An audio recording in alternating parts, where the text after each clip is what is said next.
Assalamualaikum warahmatullahi wabarakatuh. Saya Paramita Surya Ramadhani, kelas C18, tindak pidana tertentu.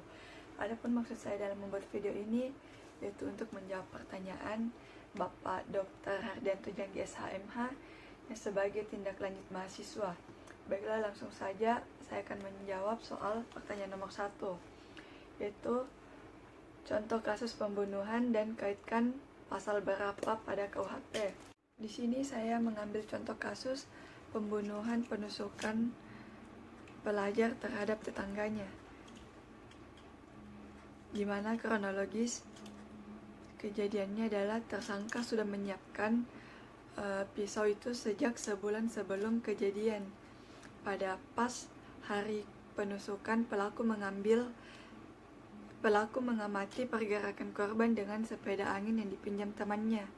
Setelah dia mengetahui posisi korban, dia pulang mengambil pisau yang disimpan di dalam kamarnya.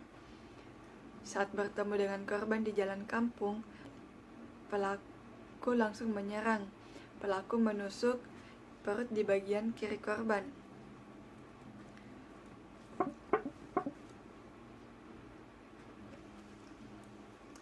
Tersangka dijerat pasal 34 KUHP, yaitu pembunuhan berencana.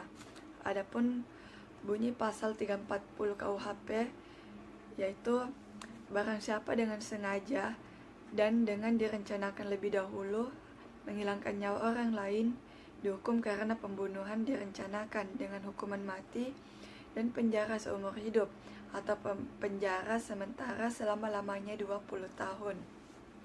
Lanjut untuk soal kedua, yaitu sebutkan pasal berapa dan jenis-jenis pembunuhan atau kejahatan terhadap nyawa yang diatur dalam KUHP. Kejahatan terhadap nyawa diatur dalam bab 19 buku 2 KUHP yang terdiri dari 1. Pasal 338, yaitu pembunuhan biasa atau tidak direncanakan. Kedua, pasal 339, pembunuhan diikuti, disertai atau didahului tindak pidana lain.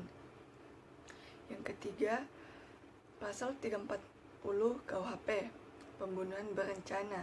Pasal 341 KUHP, pembunuhan anak oleh ibu. Yang kelima, pasal 342 KUHP, pembunuhan anak berencana. Yang keenam, pasal 344 KUHP, yaitu pembunuhan atas permintaan si korban. Ketujuh, pasal 345 KUHP, yaitu membujuk atau menolong orang bunuh diri. Yang kedelapan adalah pasal 346 sampai dengan pasal 349 KUHP, yaitu pengguguran kandungan atau aborsi. Untuk soal ketiga, apa yang menjadi hal pengecualian terhadap aborsi tidak dapat dipertanggungjawabkan? Pada pasal 75 Undang-Undang Kesehatan, aborsi dilarang, tapi dapat dikecualikan berdasarkan satu indikasi kedaruratan medis yang dideteksi sejak usia dini kehamilan. Kedua, kehamilan akibat pemerkosaan. Yang ketiga, tindakan aborsi dapat dilakukan setelah melalui konseling dan atau penasehatan pratindakan dan diakhiri dengan konseling pasca tindakan yang dilakukan oleh konselor yang kompeten dan berwenang. Soal yang keempat itu perbedaan pembunuhan pasal 338 dan pasal 339,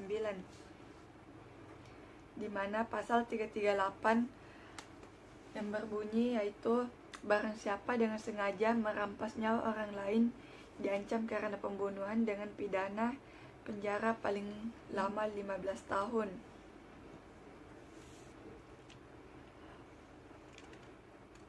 Sedangkan pasal 339 berbunyi pembunuhan yang diikuti, disertai atau didahului oleh suatu perbuatan pidana yang dilakukan dengan maksud untuk mempersiapkan atau mempermudah pelaksanaannya, atau untuk melepaskan diri sendiri maupun peserta lainnya dari pidana dalam hal tertangkap tangan, ataupun untuk memastikan penguasaan barang yang diperolehnya secara melawan hukum, diancam dengan pidana penjara seumur hidup atau selama waktu tertentu, paling lama 20 tahun.